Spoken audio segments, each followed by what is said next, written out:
Okay, hello everyone, welcome back to the channel once again.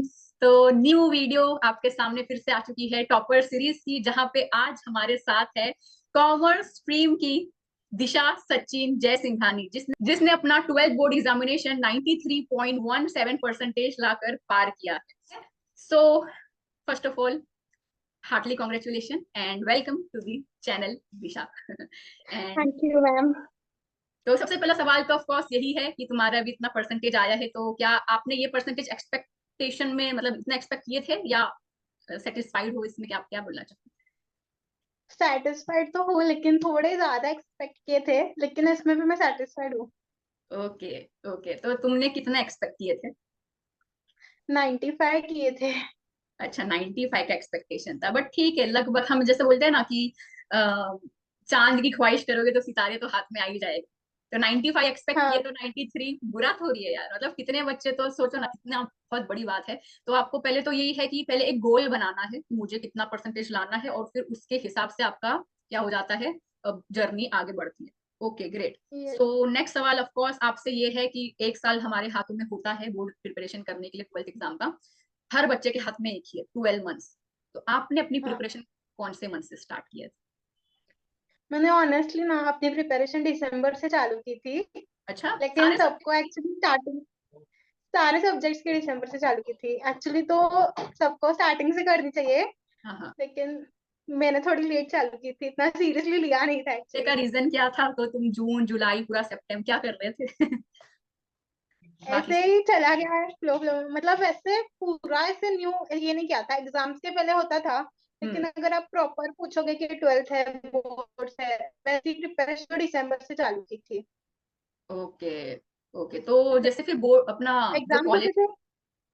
जैसे अपना college होता है उसमें तो यूनिट टेस्ट एंड सेमेस्टर होता है, तो वो तुमने फिर कैसे पार किए यूनिट टेस्ट एंड हाँ सेमेस्टर, जो जो कि जुलाई हाँ अगस्त में वो होते हाँ वो मैंने तब थोड़ी पढ़ाई की थी, लेकिन एग्जाम से एक या दो थोड़े दिन पहले ही की थी, मतलब प्रॉपर पहले से नहीं हुई थी। हैं? एक ओके। दिन पहले ही वो पढ़ के ये हुआ था। ओके ओके, मतलब यहाँ पे ऐसा बोलना चाह रहे हो, जो डेडिकेशन वाली स्टडी होती है, सेल्फ स्टडी की, भाई हाँ 12th में फोड़ना है, इतने परसेंटेज लाने, तो उस हिसाब की जो स्टडी होती है ना, मतलब हाँ 5-6 घंटा बैठ के हाँ पढ़ो, नोट्स हाँ बनाओ, रिवाइज करो, वो दिसंबर से हाँ खेल स्टार्ट हुआ। और दिसंबर से की थी। बट वो चला एग्जाम तक, है ना? स्टार्ट हुआ तो हाँ हाँ 3 महीने, हाँ राइट? मतलब ये बोलना है, ये है इसका कि 3 महीना पढ़ो, बट एकदम क्वालिटी के साथ अगर आप पढ़ते हो, कंसिस्टेंसी। एकदम या दिल और जान लगा के, एफर्ट लगा के, शिद्दत के साथ, तो यार पॉसिबल है, 90 के ऊपर आप ला सकते हो। हाँ ठीक है। हाँ ओके, आराम से। क्या बात है। तो तुमने कोई कोचिंग क्लासेस लगाए थे, या सेल्फ स्टडी से पूरी प्रिपरेशन होगी? कोचिंग मैंने लगाई थी, लेकिन ज्यादा सेल्फ स्टडी किया था। ओके। मतलब मेरी कैसे कोचिंग होती थी तो वो एग्जाम्स में हेल्प हो जाता था। हम्म। लेकिन आप पूछोगे तो दिसंबर से जो सेल्फ स्टडी की थी ना, वो ज्यादा हेल्प की मेरे को। ओके, ठीक है। मतलब तुम दिसंबर में जो पढ़ाई स्टार्ट की उसका कोचिंग नहीं जाते थे? हाँ मतलब तब तक पोर्शन खत्म हो गया था मोस्टली क्लास पे। मैथ्स और अकाउंट्स का था कोचिंग, ओके, ठीक है। बाकी के तो खुद ही। ठीक है, तो तुम जैसे बता रहे हो, मैंने दिसंबर से एकदम डेडिकेटली पढ़ना स्टार्ट करी, तो हमको बताओगे कि दिसंबर में तुम्हारा स्टडी रूटीन क्या हुआ करता था, जो सेल्फ स्टडी का हुआ करता था? हाँ मैं 7 बजे उठती थी और 7:30 बैठती थी। मॉर्निंग में मोस्टली मैं थ्योरी सब्जेक्ट लेती थी 7 to 11:30। ओके। फिर 11:30 to 12:30 ब्रेक रहता था, मतलब नहाना और ब्रेकफास्ट। 12:30 to 2 o'clock में सोती थी। और ओके। वापस 2 से 6 o'clock एक ये रहता था स्टडी टाइम, उसमें अकाउंट्स या मैथ्स वो करती थी। फिर ठीक है। वापस 6 to 7:30 ब्रेक रहता था, और 7 to 11 वापस एक सब्जेक्ट रहता था, उसमें मोस्टली इंग्लिश या इकोनॉमिक्स, जो सब्जेक्ट मुझे इजी लगते थे तब मैं वो लेती थी, और मॉर्निंग में जो हार्ड लगते थे वो लेती थी। और दोपहर में सॉल्विंग वाले मोस्टली मैं प्रेफर करती थी, क्योंकि उस टाइम पे नींद आती है इसलिए। बिल्कुल बिल्कुल बिल्कुल।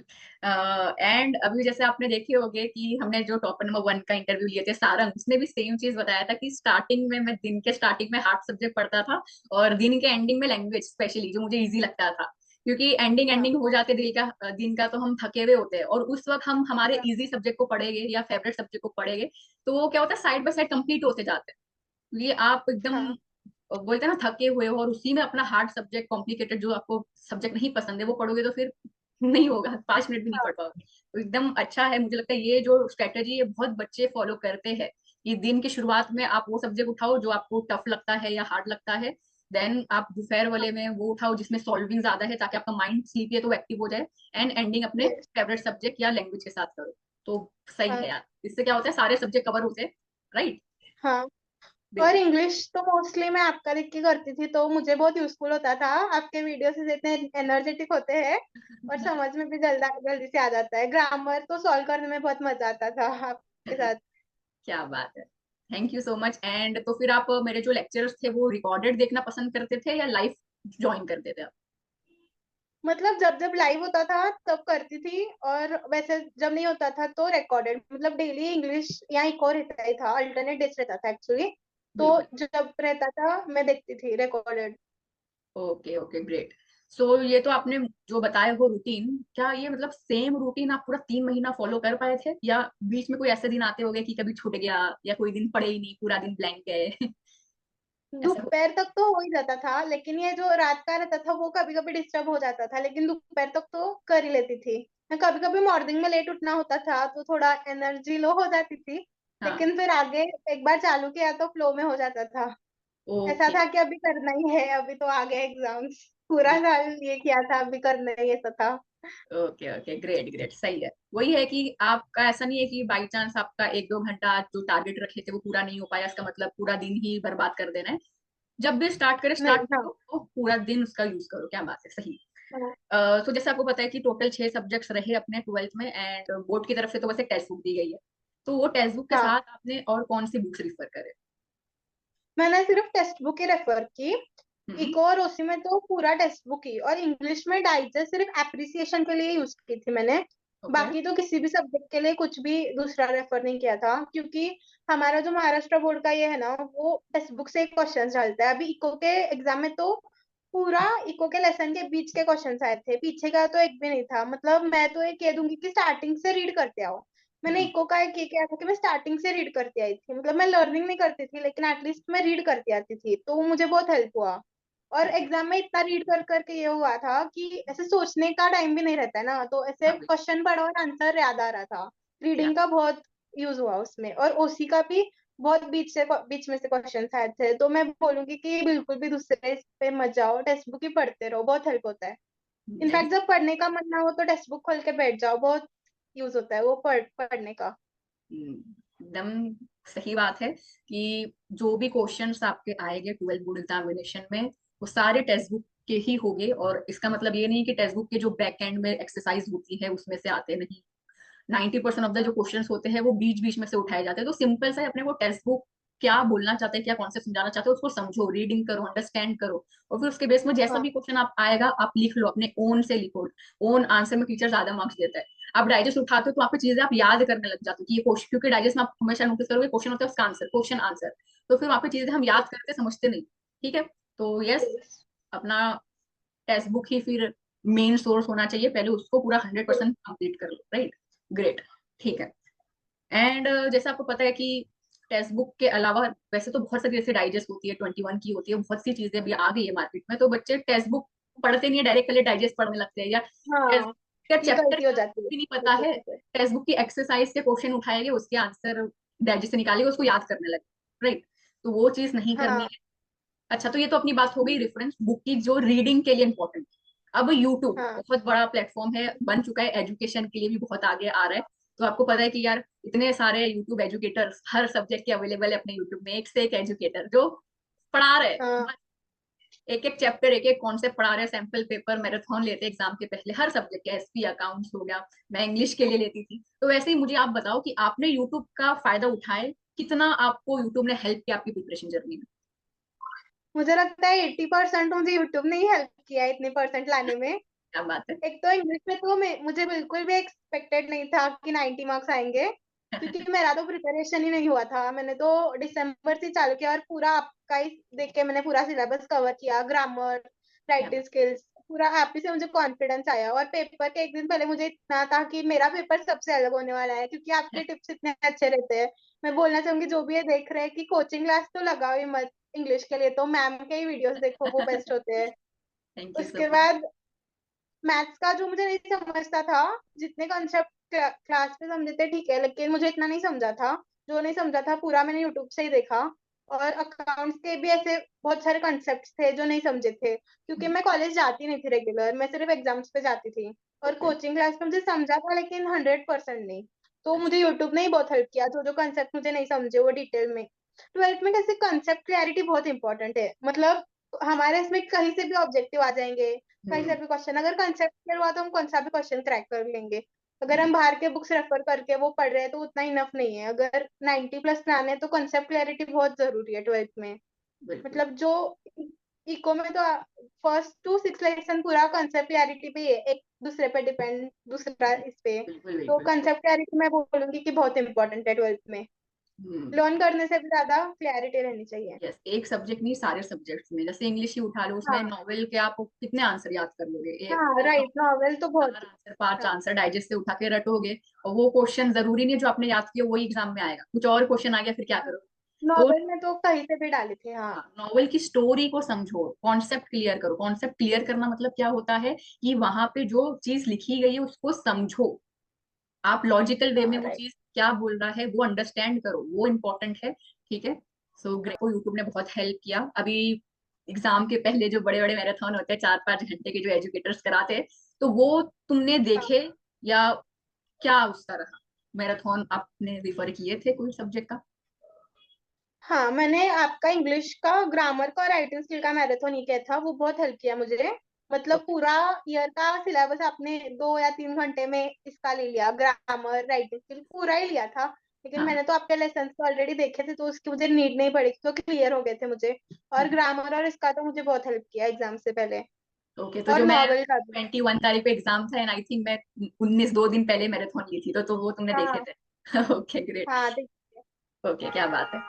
मतलब वो जो 6-10-15 हजार बच्चे देख रहे थे, सब चैनल पिला के, उसमें तुम भी एक थे।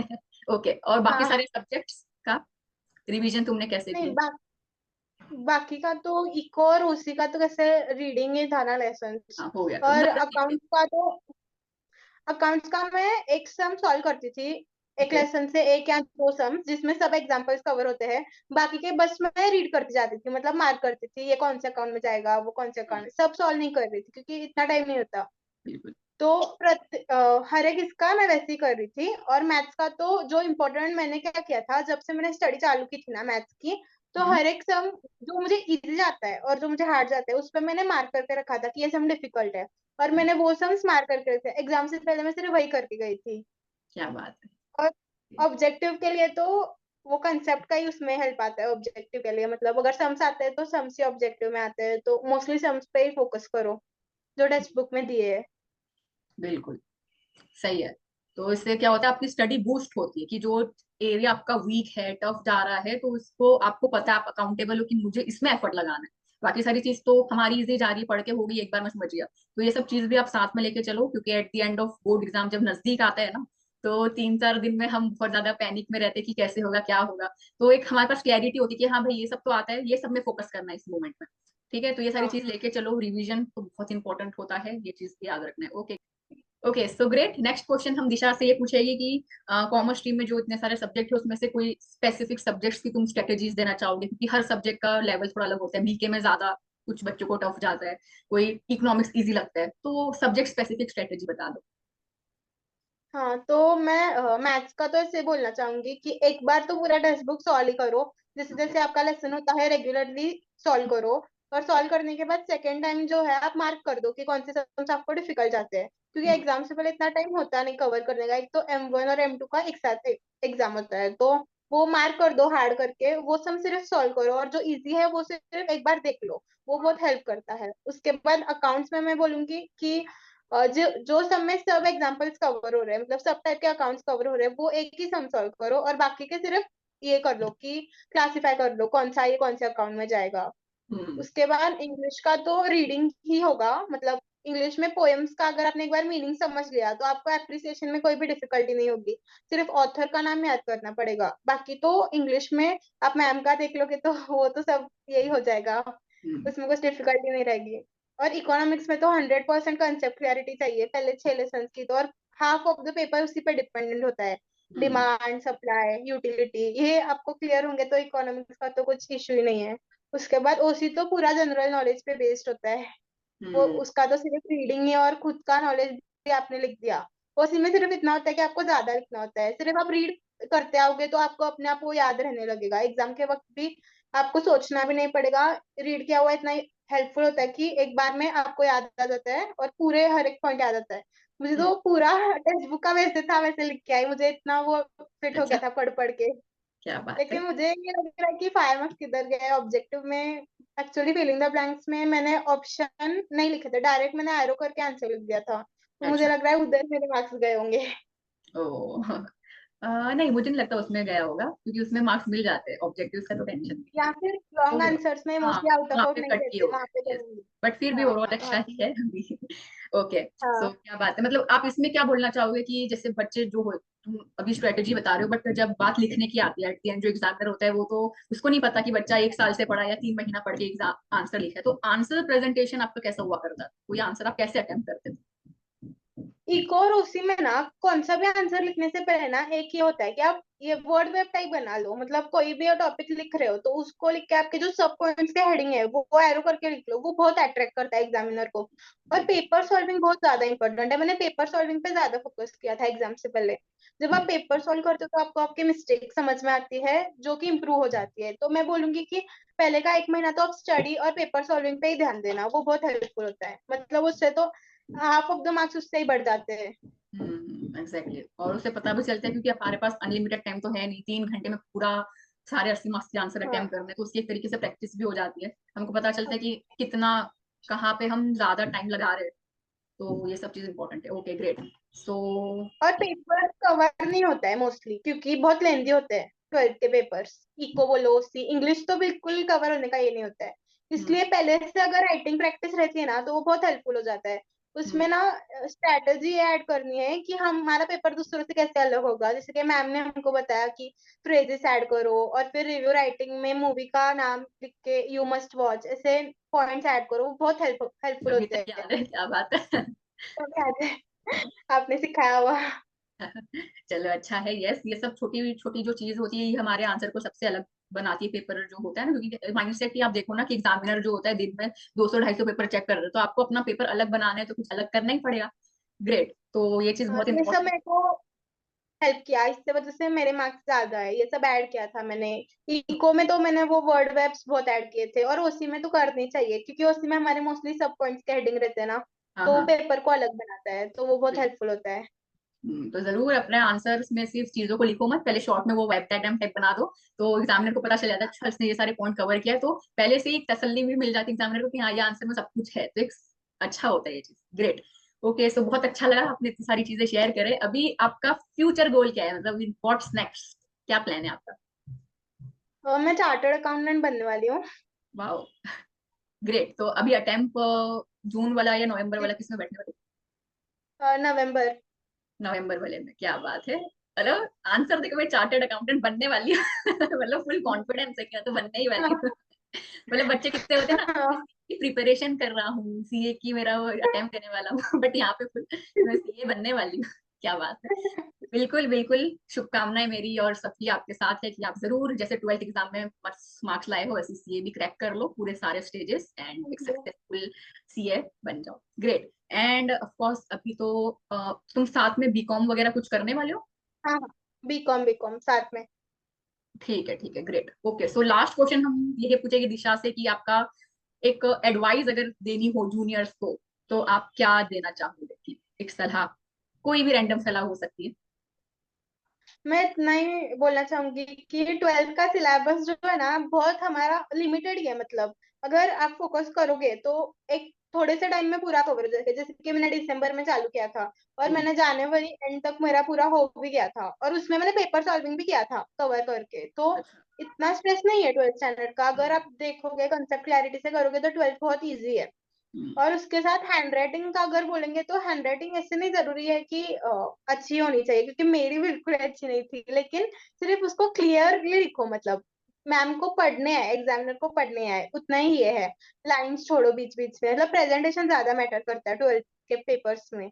और उसके बाद क्लियरिटी और पेपर सॉल्विंग तो मैं बोनस पॉइंट ही है, वो तो करो ही। और जो मैंने पॉइंट्स बताया कि वर्ड वेब बनाओ और नीचे वो कोट्स लिख दो, फ्रेजेस लिख दो रिव्यू में, ये वो सब ऐड करो, उससे दूसरों से आपका पेपर अलग बनता है और मार्क्स तो बढ़ेंगे ही। क्या बात है। तो हेलो, आपको यकीन नहीं होगा कि मैंने अभी, you are the third commerce student जिसका मैं इंटरव्यू ले रही हूँ, तो तीनों कॉमर्स के बच्चों ने एक बात सेम बोले कि मेरी हैंडराइटिंग अच्छी नहीं है। हैंडराइटिंग मैटर नहीं करती है, हैंडराइटिंग में ज्यादा टेंशन मत लो। एक बच्चे ने अच्छी एडवाइस दिया है कि आपकी हैंडराइटिंग अगर अच्छी नहीं है तो कितने बच्चे मतलब बहुत उसको ज्यादा प्रेजेंटेबल बनाने के लिए पेपर में लाइन खींचते हैं, उनको लगता है मेरा पेपर प्रेजेंटेशन बहुत अच्छा है। तो उसमें क्योंकि आपको सुनने में अच्छा लगता है कि मैं लाइन मारूंगा हर चीज में, हर आंसर के बाद, तो ऐसा लगता है कि हो जाएगा, बट जब आप एग्जाम में बैठते हो ना तो लिखने के बाद इतना लिखना लिखना पड़ता है कि नहीं जाता उधर। तो उधर पे आपको क्या करना है, सिंपल सा, हर आंसर के बीच में इतनी स्पेशियस जगह आप छोड़ो, खुला लिखो कि वो आपका पेपर ही लिखते लिखते ही ऑटोमेटिक प्रेजेंटेबल बन जाए।